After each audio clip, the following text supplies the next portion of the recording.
Je vous remercie. Je vous remercie. La parole est maintenant à Monsieur Rodrigo Arenas pour le groupe de la France Insoumise.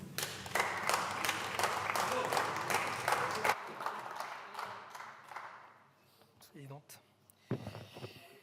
Madame la ministre, monsieur le rapporteur, chers collègues, si la France est indivisible, elle est bien multiple.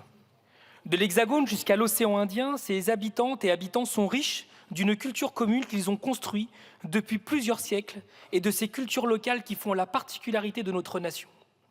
Les langues font bien évidemment partie de ces spécificités, car oui, si à La Réunion, en Guadeloupe, en Martinique, en Guyane et à Mayotte, on parle le français, bon nombre de leurs concitoyennes et de leurs concitoyens ont un autre idiome pour langue première. Je précise que je préfère parler de langue première plutôt que de langue régionale. D'ailleurs, alors même que les élections européennes sont au cours de notre actualité politique, ne pourrait-on pas dire que le français est lui aussi une langue régionale en Europe? Il est ici question, dans cette proposition de loi, de donner aux enfants ultramarins la possibilité d'apprendre à l'école cette langue première, car bien maîtriser cette langue maternelle, c'est donner à ces enfants l'opportunité d'approfondir leur culture tout en leur permettant de mieux maîtriser la langue française. Car vous le savez sans doute, la promesse égalitaire de notre République n'est pas tenue dans nos académies d'outre-mer.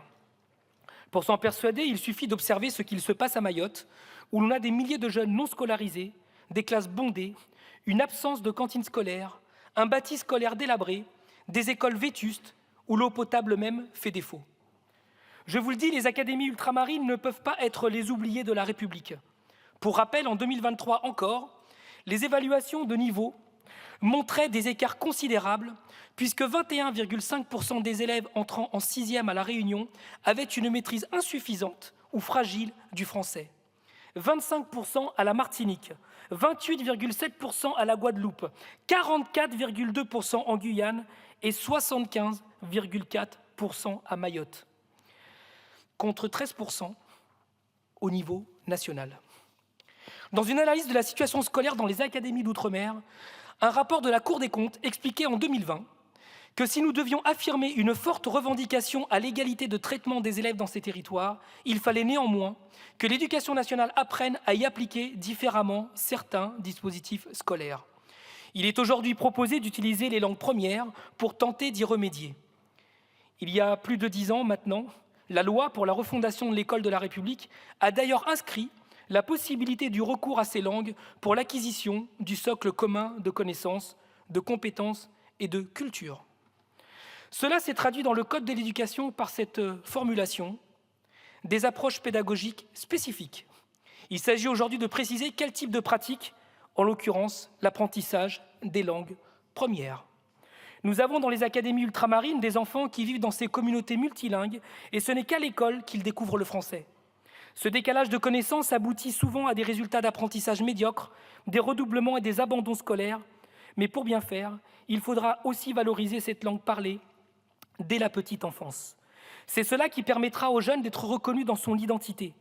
Il sera aussi nécessaire de mettre l'accent sur la formation des enseignants ou encore sur la production de matériel didactique. Mais surtout, prioritairement, il sera indispensable d'améliorer les mobilités sur ces territoires et les conditions de vie de leurs habitants. Nous le savons, en France, l'origine sociale a un impact important sur la réussite scolaire. Or, nos compatriotes ultramarins scolarisent un nombre bien plus important que l'Hexagone d'enfants issus de milieux modestes. Pour conclure, nous devons tous et tout mettre en œuvre pour relever ce défi que représente la lutte contre les inégalités scolaires récurrentes qui débouchent nécessairement sur les inégalités sociales et économiques entre les habitantes et les habitants de nos territoires ultramarins et celles et ceux de l'Hexagone. Car ici, comme à l'autre bout du monde, et comme l'affirme le sociologue François Dubet, l'égalité scolaire est un enjeu de survie pour la démocratie. Je vous remercie. Je vous remercie. La parole est